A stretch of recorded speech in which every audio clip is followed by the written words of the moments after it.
Monsieur à ma gauche. Monsieur Lamont, Simon Boivin du Soleil. Le gouvernement fédéral et le gouvernement provincial ont exigé comme condition que vous associez un partenaire privé à la construction d'amphithéâtres pour donner des subventions. Condition que vous ne remplissez pas. Mais je n'ai pas entendu ça, moi. Ils l'ont répété ad nauseam. Monsieur Hamad, Mme Bernard, c'était toujours une condition. De toute façon, ma question, c'est combien de temps donnez-vous au gouvernement pour s'engager, les deux autres paliers du gouvernement, pour s'engager à financer cet amphithéâtre? Je veux mettre quelque chose de très clair. Quand on parle d'investissement privé dans la construction d'un amphithéâtre, il faut être conscient d'une chose. J'en ai rencontré des financiers, moi, là-dessus. J'ai été en affaires longtemps. Il n'y a pas un investisseur qui va mettre de l'argent dans la construction d'un stade s'il n'est pas assuré d'avoir des revenus à la journée 1, au jour 1 des opérations. C'est impossible. C'est impossible. C'est de l'hérésie. Comprenez-vous? J'ai vu des plans d'affaires pour des stades. J'en ai vu un pour un stade en France. Mais il y a des clubs qui louent. Tu ne peux pas investir si tu n'as pas de revenus en contrepartie. Alors, quand on parle d'implication du privé, là, puis qu'on pense que le privé va investir dans un stade s'il n'y a pas un locataire majeur, ça ne marche pas. Et écoutez-moi bien, il ne faut pas que les gouvernements nous disent qu'il faut qu'il y ait un investisseur privé pour la construction, parce que ça peut devenir un moyen pour éviter la question, pour éluder la question. La réalité financière et économique, c'est ça. Ils ont combien de temps pour s'engager? Ils ont combien de temps pour... Pour s'engager, j'ai cru comprendre que vous non, parliez je ne de... me suis pas mis de temps, franchement, là, je n'ai pas mis de temps. OK? Non, mais vous parliez de l'évaluation des coûts, vous commencez des travaux en 2010 jusqu'à... Non, mais début 2010, parce qu'on veut illustrer la période de 3 ans. Qu'est-ce qui arrive avec l'argent de Gémaplace? Je m'excuse. Ils ont ramassé... Monsieur Moreau est ici, j'ai oublié de le saluer en passant parce que Monsieur Bédard revient de voyage de noces demain. Je veux le saluer très sincèrement. Gémaplace doivent continuer à travailler. Ils ont fait un superbe travail. La population est d'accord avec eux autres. Ce qu'ils ont à faire, c'est de continuer. Plus ils vont vendre de sièges, plus on va envoyer de signaux au gouvernement, plus on va envoyer de signaux à la Ligue nationale de hockey. Maintenant, si un acheteur d'une concession de la Ligue nationale vient s'installer dans le nouvel amphithéâtre, il a deux choix. Ou il prend le résultat du travail de Gémaplace, ou il dit « J'aimerais ça recommencer sur une page blanche » et Gémaplace retourne l'argent aux souscripteurs. C'est aussi simple que ça, mais actuellement, là, ça sert à mettre la pression et à envoyer des signaux. Et ça, c'est très important, et c'est pour ça qu'il faut qu'ils continuent, et c'est pour ça qu'on dit à la population, continuez avec eux. Monsieur... Oui, Marcel? Oui, monsieur le maire, j'aimerais ajouter que, justement, la façon dont ça se passe un peu partout au pays et dans le monde aujourd'hui, c'est que les édifices deviennent des utilités publiques bâties avec l'argent public. Mais tout le contenu, pour la plupart du contenu, c'est le privé, ça devient sa vocation. Le promoteur qui prend le risque de faire venir Madonna, qui se trompe ou il ne se trompe pas, il prend le risque.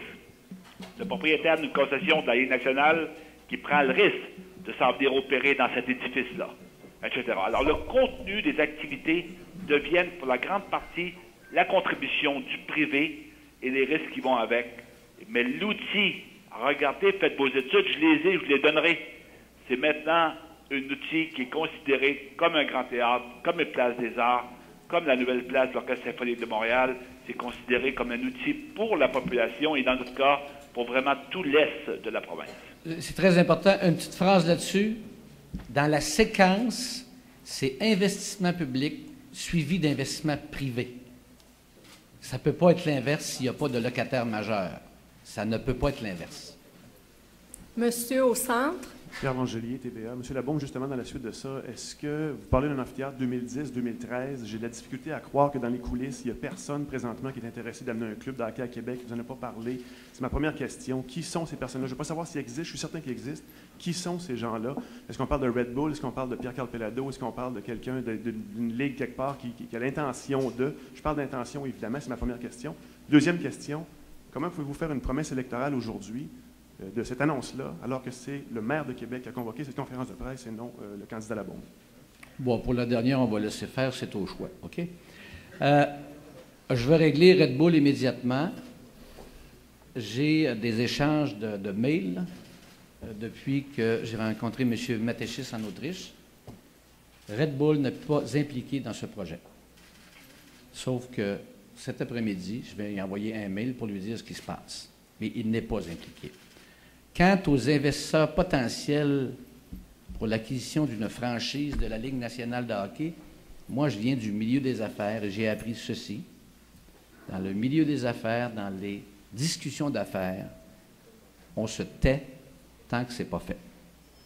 Et il y a des gens qui me parlent évidemment et ils exigent très naturellement la complète confidentialité du maire de Québec.